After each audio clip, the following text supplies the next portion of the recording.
Iglesia, tenemos estas metas de aprendizaje. Esta sesión nos debe de ayudar a reconocer la preocupación que Dios tiene por la iglesia. Reconocer la preocupación que Dios tiene por la iglesia. Número 2, distinguir cómo las personas llegan a conocer la voluntad de Dios y cómo la iglesia llega a conocer la voluntad de Dios.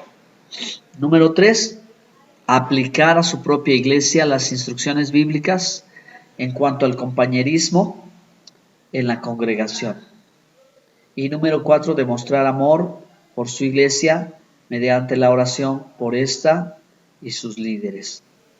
Muy bien, vamos entonces a comentar cada uno de estos puntos para que podamos avanzar a la actividad que forma parte del ejercicio, ¿verdad? Pues ya que este curso que hemos tomado ha sido breve, ha sido sencillo y ha tenido el objetivo, ¿verdad?, de reforzar solamente para los que ya conocen muchas cosas del Señor, pues su camino.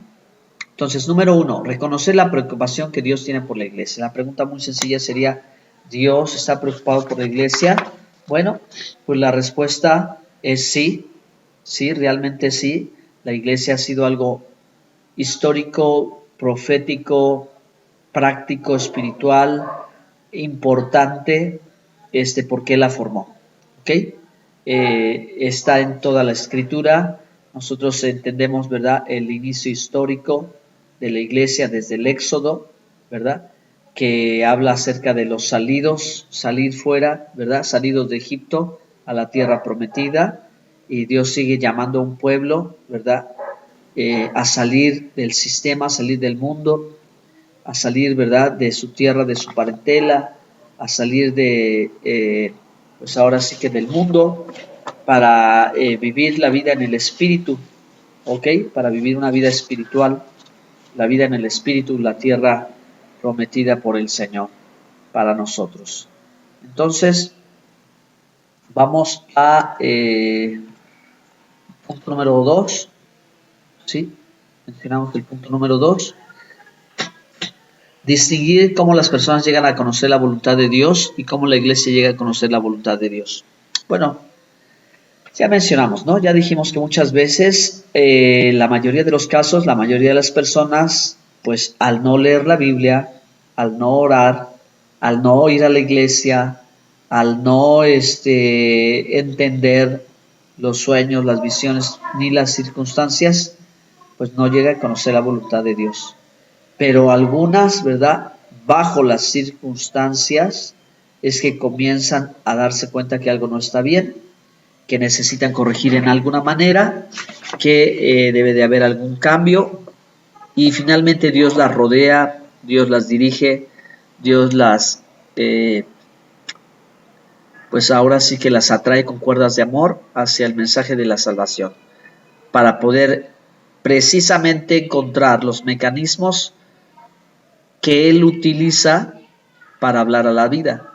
Entonces, la iglesia es una de esas mecanismos, lugares o maneras en que Dios nos habla, como ya lo hemos dicho, ¿verdad? Ahora, la iglesia misma llega a conocer la voluntad de Dios cuando, ¿verdad?, entiende que Dios quiere que sea un pueblo santo, que Dios quiere que sea un pueblo unido y que Dios quiere que sea un pueblo amoroso. Vamos a hablar de esto, cuáles son los planes, cuál es la voluntad de Dios para la iglesia. Sí, la iglesia puede conocer cuál es su voluntad, toda vez que Dios, ¿verdad?, en la Biblia va dando instrucciones específicas que son de las cosas más importantes para todo verdadero creyente. ¿De acuerdo? Son de las cosas que tenemos que poner prioridad, de las cosas que debemos de poner atención, donde debemos permitir, ¿verdad?, que Dios nos guíe. ¿De acuerdo? Entonces, la voluntad de Dios y la iglesia. Aplicar a su propia iglesia las instrucciones bíblicas en cuanto al compañerismo en la congregación, sí, pues definitivamente cada uno de los estudiantes del curso Mi Experiencia con Dios, ahora, ¿verdad?, además de entender los planes y propósitos los caminos del Señor y la forma en que Él se revela en nuestras vidas de manera personal, con todo lo que hemos dicho. Ahora pensemos por un momento que somos la iglesia, somos el cuerpo, somos el pueblo, somos la familia, somos la nación santa y somos el pueblo de Israel.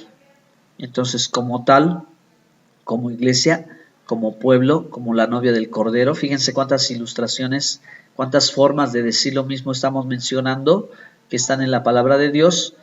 Podemos llegar a entender su voluntad, ¿de acuerdo? Si nosotros le damos un lugar importante en nuestra vida, vamos a entender muchas cosas por las que nosotros hemos pasado, hemos vivido, estamos viviendo, y tienen que ver con la voluntad de Dios, en que Él nos llame, en que Él nos santifique, en que Él, ¿verdad?, nos muestre su propósito y nos use. Entonces, hay que llevar a la práctica esos propósitos o esas instrucciones que Dios nos ha dejado. La palabra instrucción, como ya hemos dicho, equivale a la palabra Torah. Y Torah en el Nuevo Testamento se tradujo como ley, pero verdaderamente significa instrucción, orientación. Quien está desorientado en el camino del Señor es porque no conoce sus mandamientos, porque sus mandamientos expresan su voluntad, ¿de acuerdo? Así que cuando nosotros obedecemos a los mandamientos, hacemos su voluntad. Sencillo. Necesitamos conocimiento de estas instrucciones de vida, de estas orientaciones para la vida y para una buena vida espiritual, una buena comunión con Dios, una buena comunión con el prójimo, una buena manera de vivir, una buena manera de hacer familia, etcétera, etcétera. ¿De acuerdo? Ahí están esas instrucciones que hay que vivirlas, hay que compartirlas. Jesús dijo, ¿verdad? El que enseñe estos mandamientos, grande será en el reino. Entonces, hermanos, pues aquí encontramos la respuesta más clara que puede existir a la pregunta de cuál es la voluntad de Dios para mi vida. Pues tenemos que arrancar desde aquí, porque cuando vamos, como ya vimos las 7 realidades, cuando vamos en la marcha, en la intención de hacer su voluntad, ahí es donde nosotros también, ¿verdad?, vamos teniendo muchos detalles o pequeños detalles de parte de Dios en las cosas particulares, ¿sí? En las cosas específicas. Pero tenemos nosotros, ahora que entendemos, sabemos esto, tenemos que dar los pasos, tenemos que caminar, ¿verdad? Tenemos que avanzar. Ok, demostrar amor por su iglesia mediante oración por esta y sus líderes, siempre, ¿verdad? Siempre tenemos que participar todos, ¿verdad? Es una parte muy importante del propósito de Dios para nuestras vidas al habernos hecho su iglesia, al habernos integrado. ¿Ok? Así que seguimos adelante. Un saludo, ¿verdad?, para quienes están viendo esa transmisión en Facebook Live, en vivo. Shalom. Vamos al ejercicio, ¿de acuerdo?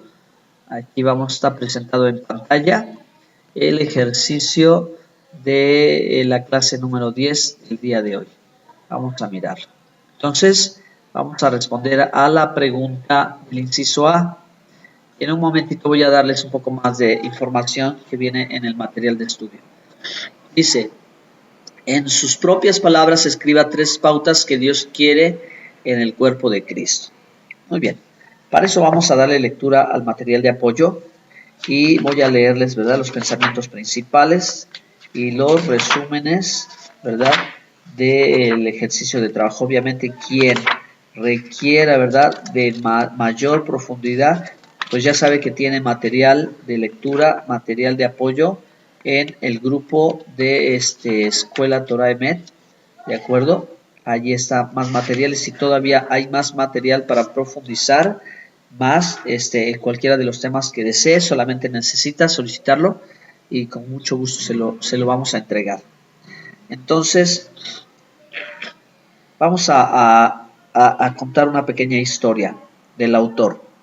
Dice, Eva Bates era una rodilla. Anteriormente mencioné a Eva Bates. Ella era una viuda jubilada que vivía en una granja. Era una de las mujeres más dedicadas a la oración que he conocido. Nuestra iglesia era el cuerpo de Cristo. y llamábamos a la hermana Bates una rodilla. Dios la puso en el cuerpo de Cristo como una poderosa persona de oración. Yo solía enviar a los nuevos creyentes a aprender a orar con la hermana Bates. Ella enseñó a muchos. Cuando empezamos nuestro ministerio en la universidad, la hermana Bates no sabía cómo funcionar en el cuerpo de Cristo en cuanto a ese aspecto en particular. ¿Quién podía equiparla para ese nuevo ministerio? El obrero encargado de la obra estudiantil lo hizo. Le indicó a Eva cómo orar por la universidad. La hermana no cambió su papel en su cuerpo, simplemente aprendió cómo ser una rodilla en el ministerio en la universidad.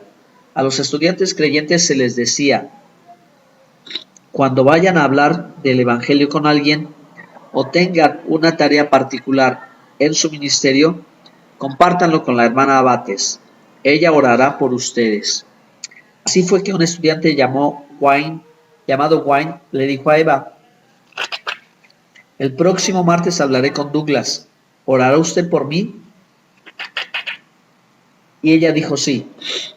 Dejó a un lado lo que estaba haciendo y se puso a orar a la hora en que Wayne debía estar testificando a su amigo. Lo hacía así cada vez que alguien le informaba lo que iba a hacer.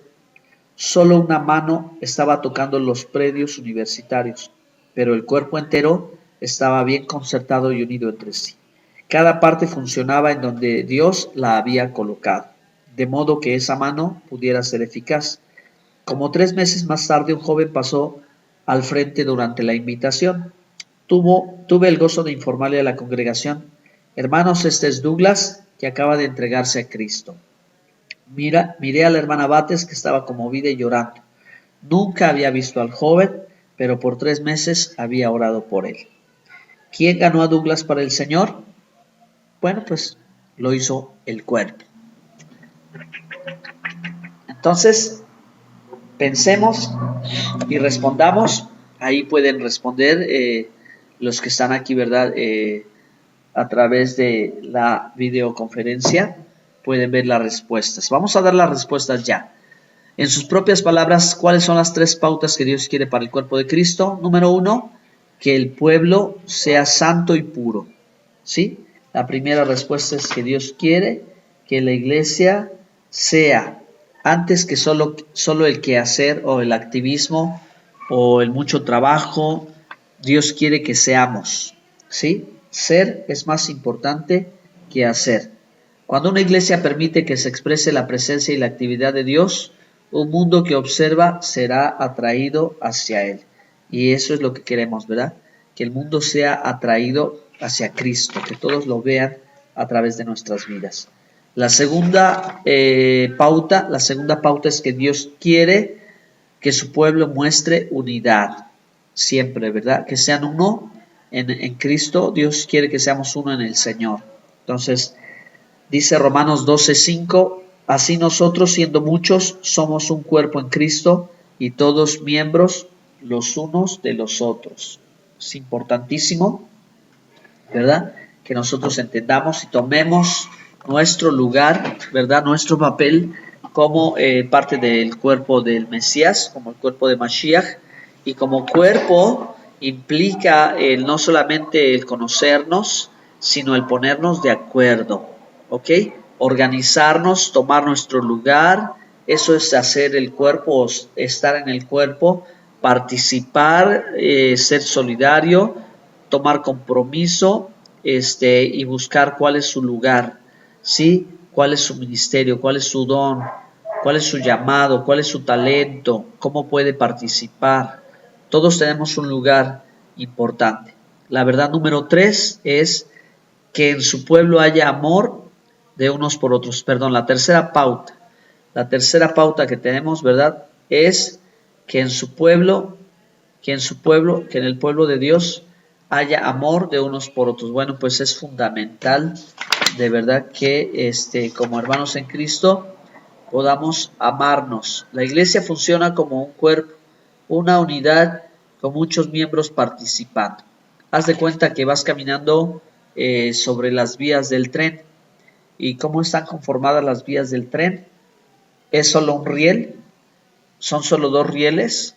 ¿O las vías realmente se van haciendo El camino se va haciendo a través de los montenes que están, ¿verdad?, sobre los cuales se asientan las vías.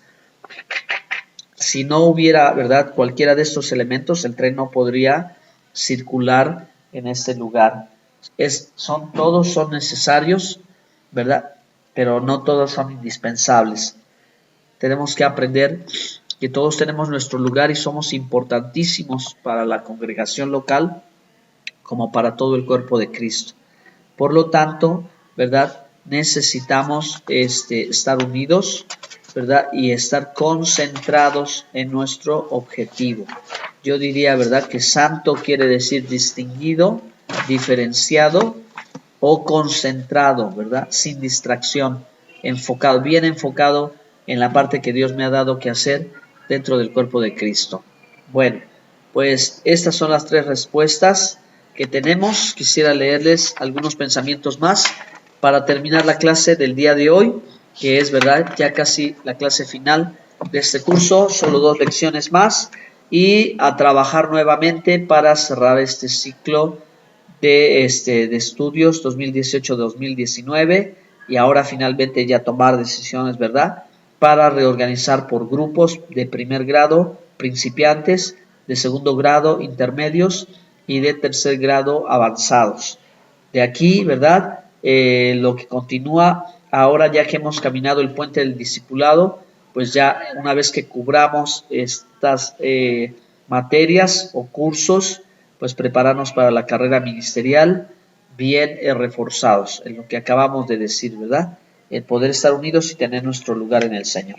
Bueno, pues una iglesia llega a conocer la voluntad de Dios cuando el cuerpo entero comprende que Cristo, la cabeza, lo que Cristo está diciendo, que como iglesia cuando entendemos, ¿verdad?, lo que Cristo está diciendo, nos vamos a sumar, nos vamos a unir para hacer su voluntad. Entonces, cuando una iglesia permite que la presencia y actividad de Dios se exprese, el mundo observa y se siente atraído. Una iglesia es el cuerpo de Cristo vivo, con muchos miembros. Una iglesia está en misión con Cristo en nuestro mundo, llevando a cabo el propósito redentor de Dios.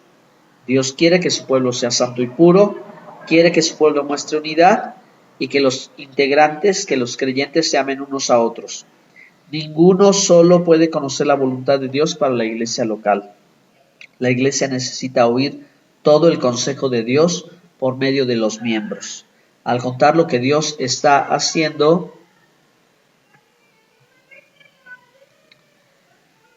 un segundito, ok, seguimos. Al contar lo que Dios ha hecho en mi vida, puedo ayudar a otra persona a tener un encuentro significativo con Dios. También es muy importante. Entonces, una iglesia necesita aprender a funcionar como cuerpo de Cristo. Ya hemos mencionado, ¿verdad?, algunas de esas pautas muy sencillas de cómo nosotros podemos funcionar cuando tenemos nuestros ministerios de acuerdo a nuestros dones que Dios nos ha dado. Comprendo la voluntad de Dios para mi iglesia cuando presto atención a lo que el cuerpo entero expresa que está experimentando, lo que la iglesia está experimentando, lo que como cuerpo local y cuerpo, ¿verdad?, o corporativo está sucediendo. Eso es parte de la voluntad de Dios para la iglesia, ¿sí? La relación personal correcta con Dios es mucho más importante que los edificios, los presupuestos, los programas, los métodos, el personal, el tamaño de la iglesia o cualquier otra cosa. Por eso, ¿verdad?, mencionamos las 7 realidades como piezas clave, ¿verdad?, para poder conocer y hacer la voluntad de Dios y experimentar, ¿verdad?, tener una experiencia con Dios real, palpable, práctica. Jesús es la cabeza del cuerpo. Dios se interesa en que el cuerpo se mantenga unido. El cuerpo debe prevalecer un amor como el de Dios. Dios decide en dónde debo funcionar yo en el cuerpo. Comprendo la voluntad de Dios para mi iglesia cuando presto atención a lo que el cuerpo expresa que está experimentando en la vida de ese cuerpo. Y cada miembro, vale la pena decir, cada miembro es precioso para Dios. No sobra, ¿verdad? Ninguno está de más, ninguno está porque sí. hay un plan perfecto y maravilloso de parte de Dios. Entonces, bueno, pues así estamos concluyendo esta clase en esta ocasión. Nos vamos ya casi, ¿verdad?, a terminar.